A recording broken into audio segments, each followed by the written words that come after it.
안녕하세요. 한자 천재 윤쌤입니다. 성경에 보면은 바벨탑 사건 나오죠.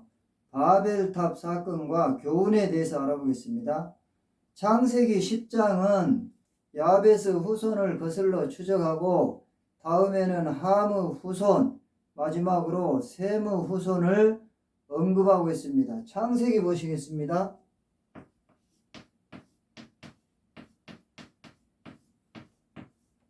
창세기는 성서 일부입니다. 창세기는 구약 성경의 첫 번째 책입니다. 천지창조, 아담과 하와의 에덴 동산 추방, 노아의 방주와 홍수, 바벨탑, 모세 이전에 유대 민족이 이집트에 들어간 이야기를 담고 있습니다. 그 중에서 함의 후손 니므롯은 이르 신학에서 중요한 인물입니다. 니므롯 보시겠습니다. 니므롯.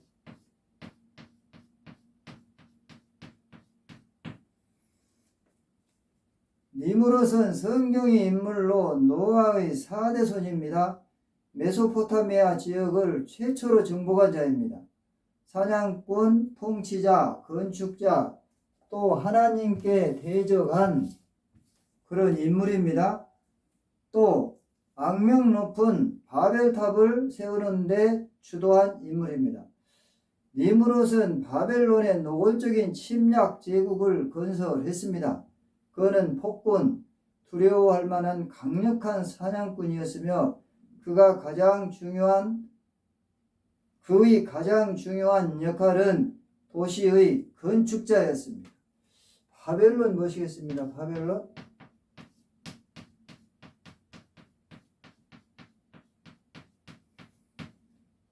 바벨론은 바빌로니아라고도 합니다. 메소포타미아 지역의 남쪽 고대 왕국입니다. 이전 시대의 수메르 지방과 아카드 지방을 아우르며 티그리스 강과 유프라테스 강 사이 메소포타미아 남동쪽의 지명입니다. 도시 건축자이며 폭군인 니므롯과 관련해 우리 기억에 새로운 것은 그가 바벨탑을 건축하기에 이르렀다는 것입니다. 바벨탑 이야기는 보통 한두 번은 들어보셨죠? 교인이 아니라도 바벨탑에 대해서는 들어보셨을 겁니다. 바벨탑은 구약 성서의 창세기에 나오는 탑입니다.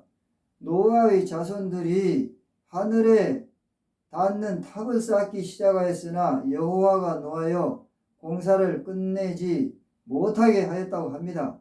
또 바벨탑은 실현 가능성이 없는 계획을 비유적으로 일컫는 말이기도 합니다.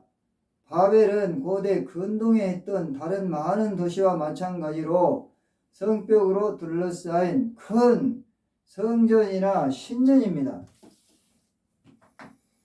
즉 신들의 왕국에 도달하기 위해서 설계된 흑벽돌 계단식 탑이었습니다. 탑이 있어서 사람들은 신들에게 올라갈 수 있었고 또 신들은 탑이 있어서 지상에 내려올 수 있었습니다. 비록 하늘에 오르고자 하는 이런 시도를 하나님이 정죄하시지는 않았지만 그 안에서 자기 확대의 야망과 심화된 교만의 죄를 볼 수 있습니다. 정죄를 보시겠습니다. 정죄. 정죄는 죄가 있는 것으로 단정한다는 뜻입니다. 교만 때문에 이들은 강력한 탑을 쌓았던 것입니다. 그들이 원하는 것은 명성이었습니다. 그들이 두려워하는 것은 분산된 이 땅에 흩어지는 것이었습니다. 그들이 세우려 했던 탑은 그들에게 거대해 보였지만 하나님은 너무 작아서 그 성읍과 탑을 보려고 내려오셨습니다. 하나님이 그 탑을 반대하신 것은 그것이 사람에게 이후로는 그 하고자 하는 일을 막을 수 없을 것이라는 기대감을 갖게 할 것이기 때문이었습니다. 그들 앞서 살았던 아담과 하와처럼 그들은 하나님 형상을 지닌 자로서 가진 창조적인 권능을 사용해서 하나님의 목적을 그르치려 했습니다. 아담과 하와도 한 번 정도는 들어보셨죠? 아담, 하와. 이 아담과 하와, 구약 성서에 나오는 인류의 시조인 남자가 아담입니다. 히브리어로 사람이라는 뜻입니다. 또 하와도 구약 성서에 나오는 인류 최초의 여자입니다. 아담은 아내이기도 하죠. 또 이브라고도 합니다. 이 경우에 그들은 하나님이 문화명령에서 명하셨던 것과 반대되는 것을 하려고 계획한 것이었습니다. 땅을 충만히 채우는 대신에 그들은 한 장소에 모여서 살고자 했습니다. 하나님이 그들에게 주신 이름인 아담, 즉 사람의 풍성함을 탐구하는 대신에 그들은 자기 자신을 위해서 명예를 얻으려고 했습니다. 하나님은 교만과 야망이 상도를 벗어나는 것을 보시고 땅으로 내려오셔서 그들의 언어를 혼잡하게 하여 그들이 서로 알아듣지 못하게 했습니다. 그리고 여호와에게 거기서 그들은 온 지면에 흩어졌으므로 그들이 그 도시를 건설하기를 그쳤습니다. 여호와 보시겠습니다. 여호와.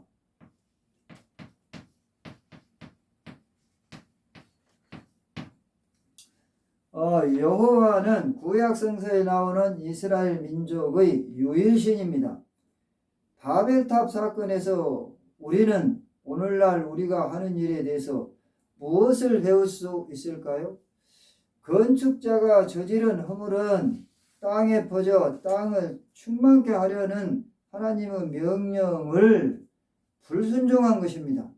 그들은 그들의 거주지에 모여서 살았을 뿐 아니라 그들의 문화, 언어 및 조직도 한 곳에 집중시켰습니다. 자기들의 명성을 높이겠다는 야망에 하나님이 사람에게 부여해 주신 봉사, 활동, 기능과 힘써야 할 노력을 질식시켰습니다. 하나님은 사람이 공공선을 위해서 함께 일하기를 원하셨지만 고난의 집중과 축적으로 그것을 성취하도록 우리를 창조하신 것은 아니었습니다. 그분은 왕에게 권력이 집중되는 것의 위험에 대해 경고하셨습니다. 하나님은 우리에게 하늘의 왕 그리스도 우리 주를 보내주셨습니다. 그분의 통치 아래서는 인간, 개인, 조직, 정부의 큰 권력을 집중될 수 없습니다. 권력이 집중될 수 없습니다. 우리는 기독교 지도자와 기관이 유의해서 권한을 분산하며 권한을 집중하는 대신에 조정, 공동 목표와 가치, 민주적인 의사결정을 선호하리라고 기대했습니다. 그러나 많은 경우에 크리스천 지도자들은 다른 방향으로 나아갔으며 목표는 그럴싸해 보였지만 폭군이나 권위주의자가 추구했던 것 같이 권력 집중을 향해 나갔습니다. 크리스천 입법자는 말은 경건과 도덕을 장려한다고 하지만 실상은 대중에게 더 큰 통제력을 행사하려고만 노력합니다. 크리스천 사업가는 품질, 고객 서비스, 윤리적 행동을 고양시키겠다고 내세우지만 다른 이와 마찬가지로 독과점을 추구합니다. 크리스천 교육자도 도덕적 표현, 친절, 건전한 교리를 주장할 의도라고 말하면서 정작 권위주의적인 교육자가 하는 것을 본받아서 생각의 자유를 거의 추구하지 않습니다. 겉으로 내세운 목표들은 다 칭찬할 만하지만 바벨탑 사건은 신앙인이라 자처하는 사람들도 종종 오도되어 위험스러운 방향으로 나간다는 것을 일깨워 줍니다. 구독을 꼭 눌러주시면 고맙겠습니다. 크리스천조차 죄와 씨름하는 세상에서 인간의 선한 지배에 대한 하나님의 생각은 한 사람이나 하나의 기관, 정당, 운동에 그것을 집중시키기보다는 사람들, 권력, 권위 및 역량을 분산시키는 것처럼 보입니다. 어떤 상황에서는 한 사람이나 소수의 집단이 결정적으로 권한을 행사해야 할 경우가 있습니다. 예를 들어서 승객들에게 투표를 해서 어느 항로를 향해 항해할 것인지 결정하게 한다면 선장이 어떻게 되겠습니까? 또 선장이 어떻게 해야 하겠습니까? 한자천재 윤쌤이었습니다. 수고하셨습니다.